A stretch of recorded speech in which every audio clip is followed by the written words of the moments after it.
Well? Hissed Bluestar, her face only a mouse length from his now. Lionheart remained silent as he towered over Rusty.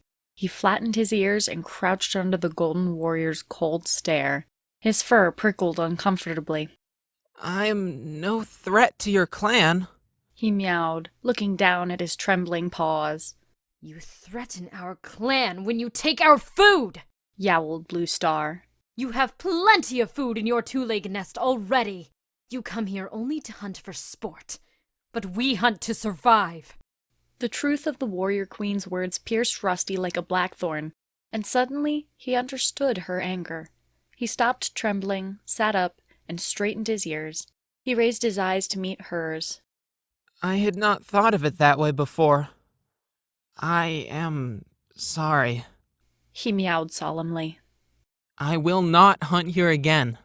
Bluestar let her hackles fall and signaled to Lionheart to step back. You are an unusual kitty pet, Rusty. She meowed. Graypaw's sigh of relief made Rusty's ears twitch. He heard the approval in Bluestar's voice and noticed as she swapped a meaningful glance with Lionheart. The look made him curious. What flashed between the two warriors? Quietly, he asked, Is survival here really so hard? Our territory covers only part of the forest, answered Bluestar. We compete with other clans for what we have. And this year, late New Leaf means prey is scarce. Is your clan very big? Rusty meowed, his eyes wide. Big enough, replied Bluestar. Our territory can support us, but there is no prey left over. Are you all warriors, then? Rusty mewed. Bluestar's guarded answers were just making him more and more curious. Lionheart answered him. Some are warriors. Some are too young, or too old, or too busy caring for kits to hunt. And you all live and share prey together? Rusty murmured in awe, thinking a little guiltily of his own easy, selfish life. Bluestar looked again at Lionheart. The golden tabby stared back at her steadily.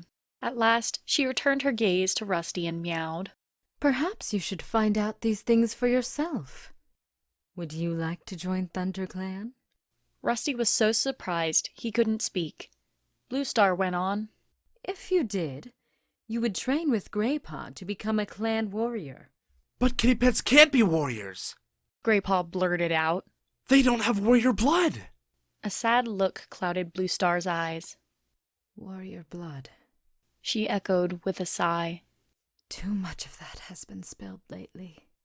Bluestar fell silent, and Lionheart meowed. Bluestar is only offering you training, young kit. There is no guarantee you would become a full warrior. It might prove too difficult for you. After all, you are used to a comfortable life. Rusty was stung by Lionheart's words. He swung his head around to face the golden tabby. Why offer me the chance, then? But it was Bluestar who answered. You are right to question our motives, young one. The fact is, ThunderClan needs more warriors. Understand that Bluestar does not make this offer lightly, warned Lionheart. If you wish to trade with us, we will have to take you into our clan.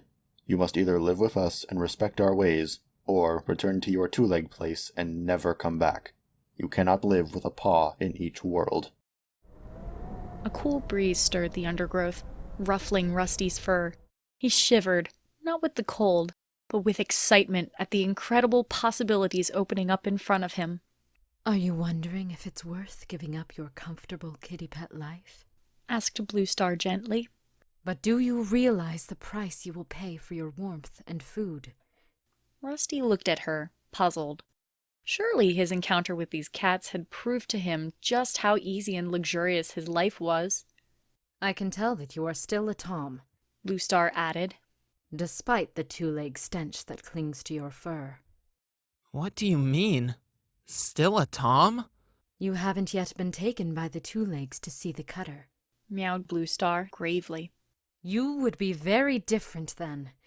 Not quite so keen to fight a clan cat, I suspect. Rusty was confused. He suddenly thought of Henry, who had become fat and lazy since his visit to the vet. Was that what Bluestar meant by the cutter? The clan may not be able to offer you such easy food or warmth, continued Blue Star. In the season of leaf bare, nights in the forest can be cruel. The clan will demand great loyalty and hard work. You will be expected to protect the clan with your life if necessary. And there are many mouths to feed. But the rewards are great. You will remain a Tom. You will be trained in the ways of the wild.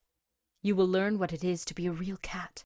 The strength and the fellowship of the clan will always be with you, even when you hunt alone. Rusty's head reeled. Blue Star seemed to be offering him the life he had lived so many times, and so tantalizingly in his dreams. But could he live like that for real? Lionheart interrupted his thoughts. Come, Blue Star, let's not waste any more time here. We must be ready to join the other patrol at Moon High. Tiger Claw will wonder what has become of us. He stood up and flicked his tail expectantly. Wait, Rusty meowed. can I think about your offer? Blue Star looked at him for a long moment and nodded. Lionheart will be here tomorrow at Sunhigh. She told him. Give him your answer then. Blue Star murmured a low signal, and in a single movement, the three cats turned and disappeared into the undergrowth. Rusty blinked. He stared, excited, uncertain, up past the ferns that encircled him, through the canopy of leaves, into the stars that glittered in the clear sky. The scent of the clan cats still hung heavy in the evening air, and as Rusty turned and headed for home, he felt a strange sensation inside of him, tugging him back into the depths of the forest. His fur prickled deliciously into the light wind, and the rustling leaves seemed to whisper his name into the shadows.